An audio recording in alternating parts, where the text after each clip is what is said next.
In this video, you'll learn about different countertop ideas for your kitchen, including the different types such as granite or quartz, the maintenance, the cost, and more. That's coming right up.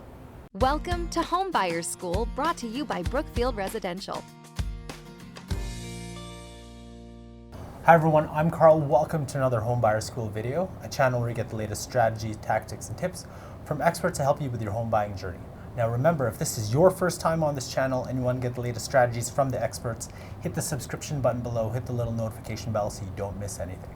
So today I'm joined by Mackenzie Schur, interior designer with Brookfield Residential, and the topic we're going to talk about today is countertop ideas for your kitchen. So Mackenzie, before we begin, because I know we have the examples here, what are some types of countertops that we could use for a kitchen? Yeah, so we've got 5 of our stone options laid out here. We've got on the far end the marble, that's a natural stone.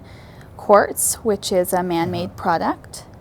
This is another quartz, just to show a bit more of a marble look. We've got natural quartzite, so either natural quartz or quartzite, and then granite. What are the benefits of each type? So the benefit of the natural products, whether it's the marble, the quartzite, or the granite, are that they are unique. No two pieces are the same. Okay. So each one is going to have its own character. They're going to have a bit of personality to them, and you can really pick what appeals to you. The benefits of the quartz are that they are consistent, so you know what you're getting. They're also generally a lower maintenance product. So when you pick the natural ones, and you mentioned no two things are alike, what does that mean? Do you mean like the design of it? There's no two? Yeah, the way the pattern comes out. So once it's sourced and then polished down, each piece is going to look a little bit different. Okay. So when you're picking a granite, a quartzite, or a marble, it's important to actually go and choose the exact piece of stone that you want installed in your home so that you know exactly what it's going to look like. Some pieces might have more of this veining through it. Some might be a little bit more plain, more white, more yellow. It's just important to see. And why would you use one over the other? Other than aesthetics, obviously each one looks very different and unique. It would be more function. I think you want to go with, if you want something lower maintenance that requires no sealing, no concern about stains or discoloration, you'd go with more of a natural or a man-made quartz. To go with a natural product, there is a little bit of maintenance depending on which one there is, but it does offer that uniqueness and character. And when you're talking about like more countertops in terms of maintenance, let's say we went with the natural ones. Yes. How often would you need to, I think you mentioned sealing them, cleaning them, how often would you need to do it? So there are sort of 2 categories. If you're going with a natural marble, which we don't do very often, you do need to seal it up to every 6 months, depending on how heavily it's being used. It is susceptible to staining, even if it is sealed. So if you leave red wine on there for any amount of time, or pasta sauce, or acids especially, it'll have the red mark. Yep, or acids will cause it to etch a little bit, so it'll dull it out. So marble's a little bit more susceptible to that. Quartzite and granite are both very hard stones. They're not going to chip or crack the same way maybe a marble could, but they do require sealing probably every year. Every year? Yeah. Okay. And let's say you did get a stain on this. What can you do to... Or not you much. Can't? No. I mean, marble, one of the reasons people love it, the reason you see it in restaurants or, you know, more traditional homes is some people really love that patina and the character it gains over time. If you're somebody that doesn't like that, then one of the other materials may be a better choice for your lifestyle. Got it. And I know one of the questions we got in a previous video we did, and if you want to take a look at that video, it's on marble versus quartz versus granite. You can watch it up here. But one of the questions we received is, can you actually put, I guess, hot material like a pot or pan directly on the natural countertops? The natural stones you can, because they come from nature, and you know, they will not break down or stain with that. It's the man-made quartz, because it uses a polymer or a resin. That material in itself is susceptible to scorching or cracking. You could see the burn on it for or you'll get a crack further down the stone somewhere. What other things do you need to do from a man-made perspective that you need to, I guess, maintain your countertop? There's, I mean, other than just daily care, wiping it down, I mean, for some of them, soap and water is fine. Your supplier will provide you with specific instructions based on whichever one you got. There are typically granite cleaners and daily sealers for something like these two natural ones. Especially marble, you might want to look at something a little bit different, but it'll really depend on what they provide for you at the supplier. And then for the man-made ones, you said you don't have to maintain it as much, so you can pretty much just kind of just your general clean. Just wipe it down. That's it? Yeah, you really don't have to do anything. There's no ongoing maintenance with these.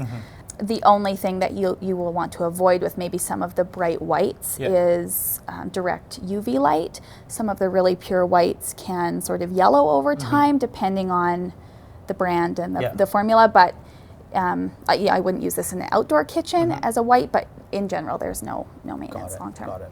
So let's talk about actual ideas for your kitchen. Can you mix and match? So could you have kind of man-made and natural all at the same time? Yeah. Yeah? Absolutely. So often what we'll see is someone will go with more of a natural or unique stone as a showcase on an island or a peninsula where it's really center of attention. And then maybe the perimeter, you go with a coordinating solid or a quieter print just to really focus and feature that primary stone. That will also help manage cost a little bit. The man-made quartz comes in so many colors that you'll easily be able to coordinate a natural with a man-made, which is nice. Which, from a budget perspective, what would be, I guess, cheaper or what would be more expensive? I think I would imagine the natural one would be a little bit more expensive. Yeah, the more unique, the more exotic, Yeah. less supply, more demand, they're a little bit more money. Same thing with the quartz, though some of these patterns are a little bit more difficult to manufacture, so they're going to be a higher price point than something like a solid. The composition of these two, the care and the quality are the same, but the pattern is what makes it more expensive. Marble tends to be a little less depending on your region compared to these two, but granite specifically comes in a wide range of prices, just depending on the pattern and the coloring. So if somebody were to actually start thinking about ideas in terms of the type, but also the design of their countertops, what are some things that they would probably want to look for? I think the type of countertop is really what you want to look at first, because the function of it and the function of your space is the most important. If you're a family with young children, I think you just go right to something that's low maintenance, unless you're having that sort of day-to-day management or cleaning of those, that's fine. I think aesthetics come in after that, so if you know you're somebody that really loves that doesn't mind doing that little extra care and that will do the maintenance long term, these are gorgeous products. Both of the natural quartzite and the granite will be relatively low maintenance day to day. It's just whether you like that variation in the color. Got it. So does it matter if you have like a kitchen that's on an island versus I guess a regular kitchen that there is no island? Does it matter, or is it more of like what you prefer? I don't think so. I mean, if you want to switch materials, I definitely would switch it up perimeter and island. I don't think you want to switch as you kind of come around to a peninsula or anything like that, but no, I think you can pick whatever material works for you. They're going to be installed in a really similar way. And I just want to go back to the combinations of what are some of the, I guess, the trends or the combinations that you've seen in today's homes? In general, we're seeing most homeowners going with one color throughout, and I think that just speaks to the trend in kitchen cabinetry, that we're getting a lot of mixes of colors in the base cabinets and upper cabinets, open shelves, things like that. So there's more going on there. That sort of lends itself more to keeping the same finish throughout, so that everything is unified really nicely. So the question of the day I have for you is, what are some countertop ideas that you have that you want to share, and what material did you prefer and why? Let us know in the comments section below. Now, if you want to know more about granite, quartz, or marble countertops, check out this video here, as well as our other interior design videos right here. Well, and I'll catch you in our next video.